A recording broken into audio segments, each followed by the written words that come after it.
Tive uma gravidez silenciosa, mas o problema foi a reação da minha família. Eles não aceitaram e acabei sendo expulsa de casa, com minha bebê nos braços. Quem me acolheu foi justamente a ovelha negra da família. Só depois, quando descobriram quem era o pai, é que voltaram atrás. Eu sempre fui a moldura perfeita de uma família que vivia de aparências. Na nossa casa, o café da manhã parecia um comercial de margarina, onde o brilho dos talheres de prata era mais importante do que o brilho nos olhos de quem estava à mesa. Meu pai, um homem cuja espinha dorsal parecia feita de ferro e preconceito, ditava as regras.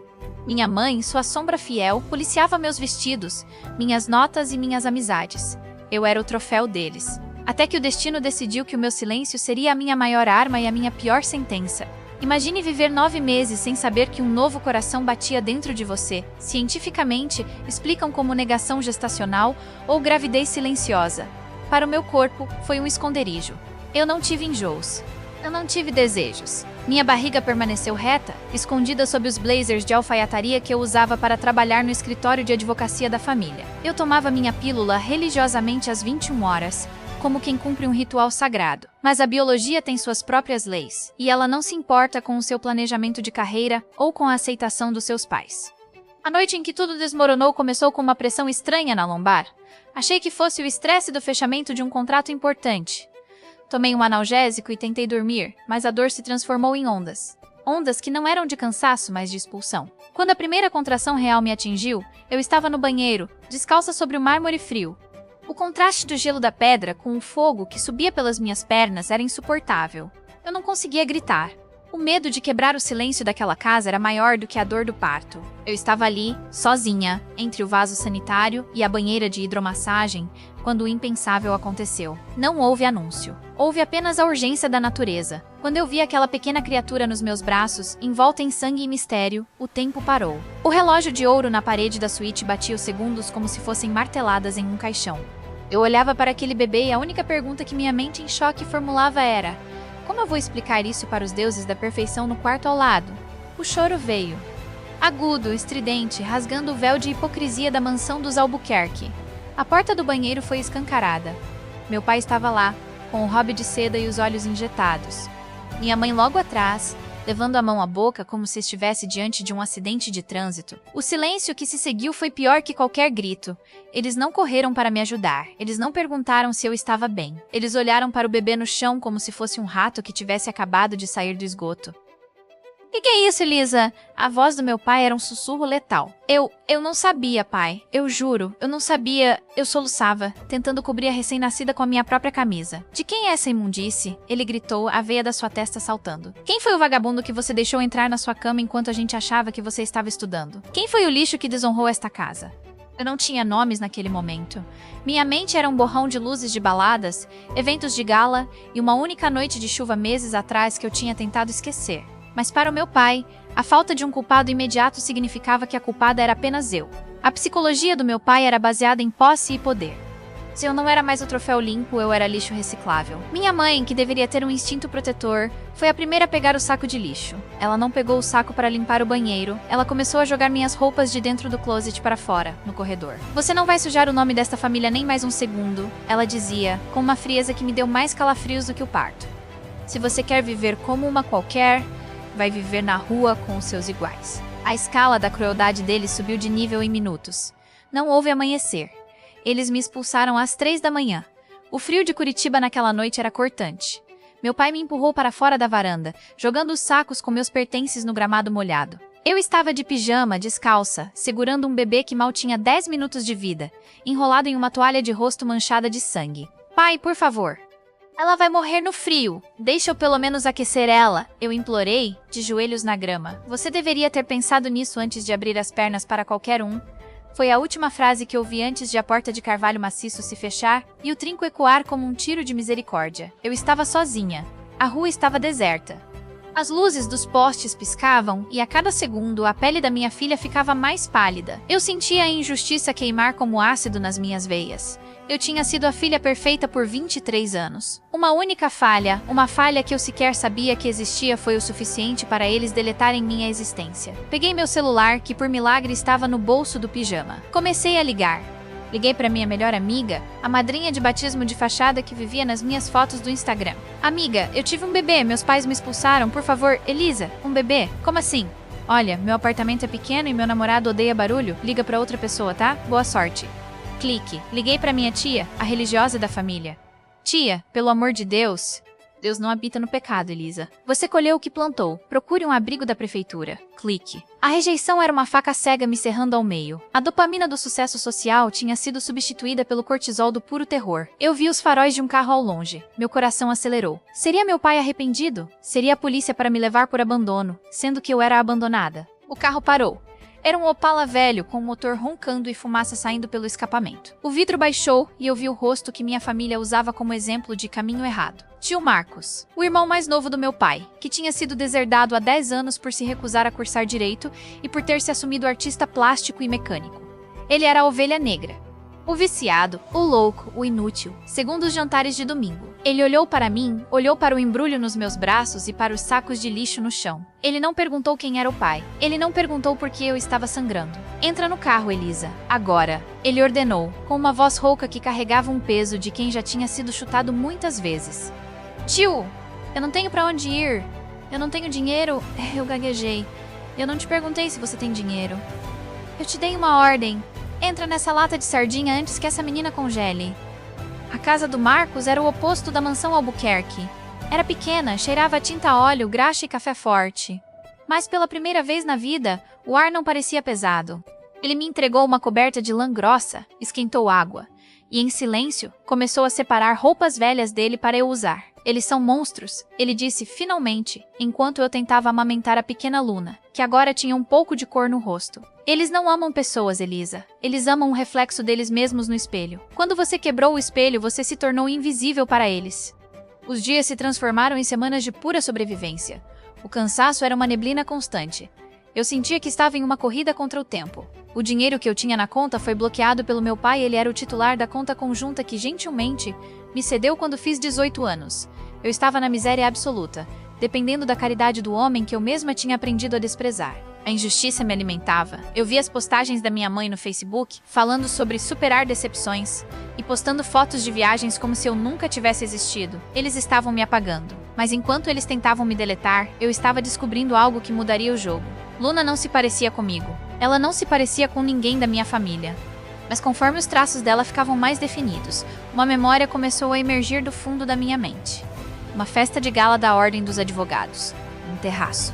Uma conversa regada a vinho caro e uma conexão que parecia de outro mundo. O homem com quem eu passei aquela noite não era um estranho qualquer. Ele era o sol em torno do qual o sistema jurídico e financeiro do país orbitava. Eu olhei para o tio Marcos uma noite, enquanto ele pintava uma tela sombria na sala. Tio, você sabe quem é Gabriel Winter? Marcos parou o pincel no ar. Ele riu uma risada seca. Todo mundo sabe quem é o Winter, Elisa. Ele é o dono de metade da cidade e de 3/4 da política nacional. Por que a pergunta? Porque eu acho que ele é o avô da Luna. Eu respondi, com a voz trêmula. Marcos soltou o pincel. O quê? Você se envolveu com o filho dele? O herdeiro da Holding Winter? Sim, Lorenzo Winter. O homem que meus pais passavam horas tentando conseguir uma audiência. O homem que meu pai descrevia como o padrão de ouro da sociedade. Se eu estivesse certa, eu não carregava apenas um bebê. Eu carregava a chave para destruir o mundo de cristal dos meus pais. Mas havia um problema. Lorenzo Winter era conhecido por ser intocável. Se eu aparecesse na porta dele com um bebê nos braços, eu seria moída pelos advogados dele antes de passar pelo portão. Eu precisava de uma prova. Eu precisava de um DNA. E eu precisava fazer isso antes que meu pai conseguisse concluir o processo de interdição, que eu ouvi dizer que ele estava abrindo contra mim, alegando que eu tinha tido um surto psicótico e era incapaz de cuidar de mim mesmo. O tempo estava acabando. Eu tinha 7 dias antes da primeira audiência de custódia que meu pai tinha armado para tentar tirar a Luna de mim, não porque ele a queria, mas porque ele queria entregá-la para adoção e limpar a mancha da família de uma vez por todas. Eu olhei para a Luna. Eles acham que você é uma vergonha? Eu sussurrei. Mas eles vão descobrir que você é o pesadelo deles. Tio Marcos me ajudou a vender as poucas joias que eu tinha conseguido levar. Conseguimos o dinheiro para o teste de DNA de laboratório particular, usando uma amostra que eu consegui de forma quase impossível. Um copo que Lorenzo tinha usado em um evento público onde eu consegui me infiltrar com a ajuda das roupas de mecânico do Marcos. A espera pelo resultado foi a pior tortura psicológica da minha vida. Cada notificação no celular me fazia suar frio. Eu via meus pais dando entrevistas sobre filantropia na TV local, sorrindo, enquanto eu dividia um prato de arroz e feijão com o Marcos em uma mesa de fórmica bamba. A sede de vingança estava se tornando maior que o meu medo. Até que, na manhã da audiência, o e-mail chegou. Eu abri o PDF com as mãos tremendo tanto que quase derrubei o celular. Probabilidade de paternidade, 99,99%. Lorenzo Winter era o pai. Eu não fui para a audiência de custódia. Eu não ia jogar o jogo do meu pai no tribunal dele. Eu peguei o Opala velho do Marcos e dirigi até a sede da Holding Winter. Eu não ia pedir ajuda. Eu ia exigir o que era de direito da minha filha. Quando cheguei na recepção, a secretária me olhou com o mesmo nojo que minha mãe usava. A senhora tem hora marcada? O Sr. Winter não atende pessoas sem agendamento. Diga a ele que Elisa Albuquerque tá aqui. E diga que eu trouxe o resultado do teste que vai decidir se as ações da empresa dele vão cair 50% amanhã ou se ele vai conhecer a filha dele agora. 5 minutos depois, eu estava no 40º andar. Lorenzo Winter estava em pé, diante de uma parede de vidro que dava para a cidade inteira. Ele se virou. Ele era mais imponente do que eu lembrava. Frio, calculista, poderoso. Você tem muita coragem de vir aqui, Elisa, ele disse, a voz baixa como um trovão distante. Eu soube o que seus pais fizeram. O círculo social comenta como você enlouqueceu. Meus pais são amadores, Lorenzo, eu disse, colocando o papel do DNA sobre a mesa de mogno dele. Eles acham que me destruíram, mas eles só me libertaram para vir atrás de você. Veja o papel, depois olhe para o bebê no carro lá embaixo com o meu tio. Ele leu o documento. O rosto dele não mudou, mas seus olhos brilharam com uma intensidade assustadora. Ele não era como meu pai. Ele não se importava com a moral. Ele se importava com o legado. O que você quer? Ele perguntou. Eu quero que você apareça na casa dos meus pais hoje à noite. Eles estão dando um jantar para a alta sociedade para comemorar o afastamento da filha problemática. Eu quero que você entre lá e mostre a eles quem é o verdadeiro dono da história que eles estão tentando contar. Lorenzo deu um sorriso de canto. Um sorriso predatório. Eu não costumo fazer favores, Elisa. Mas eu detesto seu pai. Ele é um parasita que tenta sugar a minha influência há anos. A armadilha estava armada. O clímax estava chegando. Meus pais achavam que tinham vencido. Eles achavam que a ovelha negra e a filha perdida estavam apodrecendo na periferia. Eles não tinham ideia de que o tubarão que eles tanto tentavam atrair para o seu aquário estava prestes a devorá-los por inteiro. O relógio marcava 8 da noite. A mansão dos Albuquerque estava iluminada como se fosse um farol de virtude para toda a cidade. O cheiro de gardênias e perfumes importados flutuava pelo jardim, o mesmo gramado onde, semanas antes, eu fui jogada como um estorvo. Eu estava do lado de fora, dentro do Opala enferrujado do tio Marcos, observando os carros de luxo estacionarem. Mercedes, BMWs, Audi... A nata da hipocrisia estava reunida para brindar a limpeza da família. Tem certeza disso, Elisa? Marcos perguntou, apertando o volante com as mãos sujas de graxa. Aquele lugar, ele drena a alma da gente. Eu não tenho mais alma para eles drenarem, tio. Eles levaram tudo naquela noite de chuva. O que sobrou aqui é apenas o que eles mesmos criaram. Uma estranha que conhece todos os podres deles. Luna dormia no banco de trás, em uma cadeirinha que Lorenzo Winter fizera questão de enviar naquela tarde, junto com um vestido de seda negra para mim e uma equipe de segurança que agora nos escoltava em carros discretos. Lorenzo não veio comigo. Ele disse que o impacto seria maior se ele chegasse no momento em que meu pai estivesse no auge do seu discurso de homem de família. Eu saí do carro. Meus pés, que ainda tinham cicatrizes do frio daquela madrugada, agora estavam em saltos que custavam mais do que o carro do meu tio. Caminhei até o portão. O segurança, que me conhecia desde criança, arregalou os olhos. Senhorita Elisa, eu tenho ordens para... Você tem ordens para proteger esta casa, não é? Pois bem, proteja de quem está lá dentro, porque eu sou a única dona da verdade que vai sobrar aqui hoje. Passei por ele antes que ele pudesse reagir. O som dos meus saltos no mármore do hall de entrada ecoou como batidas de um tambor de guerra. Quando abri as portas duplas da sala de jantar, o tilintar de taças de cristal parou instantaneamente. Meu pai estava de pé, na cabeceira da mesa, com uma taça de champanhe erguida. Ele estava falando sobre integridade e as escolhas difíceis que os patriarcas precisam fazer. Ao me ver, o rosto dele passou do vermelho para um branco cadavérico. Minha mãe derrubou o garfo, que produziu um som metálico estridente no prato de porcelana. O que você está fazendo aqui? Meu pai sibilou, caminhando em minha direção. Saia agora antes que eu chame a polícia. Você não é mais bem-vinda sob este teto. Eu avisei que você estava morta para nós. Engraçado você falar em morte, pai. Eu disse, minha voz projetada para que todos os convidados, Malas Polans do Bostelano, os sócios dele, o juiz da comarca, as fofoqueiras da igreja, ouvissem perfeitamente. Porque eu me sinto mais viva do que nunca. E eu não vim pedir abrigo. Eu vim buscar o que você me roubou, a minha dignidade e a da minha filha. Sua filha é um erro, minha mãe gritou, levantando-se. Um erro que você cometeu com algum lixo de rua. Tem um pingo de vergonha e suma daqui com esse bastardo. Nesse exato momento, o som de um helicóptero começou a vibrar as janelas da mansão. O vento provocado pelas hélices lá fora fez as cortinas de seda balançarem. A atenção de todos se voltou para o jardim. 2 minutos depois, a porta da frente se abriu novamente. Lorenzo Winter entrou. Ele não pediu licença. Ele não sorriu. Ele caminhou pelo salão com a autoridade de quem é dono do terreno onde a casa foi construída. Meu pai, num reflexo de puxa-saco profissional, tentou se aproximar. Dr. Winter! Que surpresa indescritível! Por favor, sente-se. Estávamos apenas resolvendo um problema doméstico com essa moça. Lorenzo parou a centímetros do meu pai. Ele era uma cabeça mais alto e 10 vezes mais intimidador. O problema doméstico que você está insultando, Albuquerque, é a mãe da minha filha, disse Lorenzo, a voz fria como o gelo de um necrotério. E a moça que você expulsou de casa como se fosse um animal é a mulher que carrega o nome Winter a partir de agora. O silêncio que se seguiu não era apenas de choque, era o som de carreiras sendo destruídas. O juiz que estava à mesa engasgou com a bebida. Os sócios do meu pai trocaram olhares de pavor. Eles sabiam que, se Lorenzo Winter estava do meu lado, o meu pai estava acabado. Financeiramente, socialmente, juridicamente. Lorenzo, deve haver um erro. Meu pai gaguejou, o suor brotando na testa. Ela disse que não sabia de quem era. Ela vive com aquele mecânico imundo. Ela vive com o único homem desta família que tem um pingo de decência. Eu interrompi, dando um passo à frente. O tio Marcos me deu o que vocês nunca tiveram: humanidade. Vocês não me expulsaram porque estavam preocupados com a moral. Vocês me expulsaram porque tinham medo de que a minha falha sujasse a imagem de perfeição que vocês vendem. Mas adivinhem?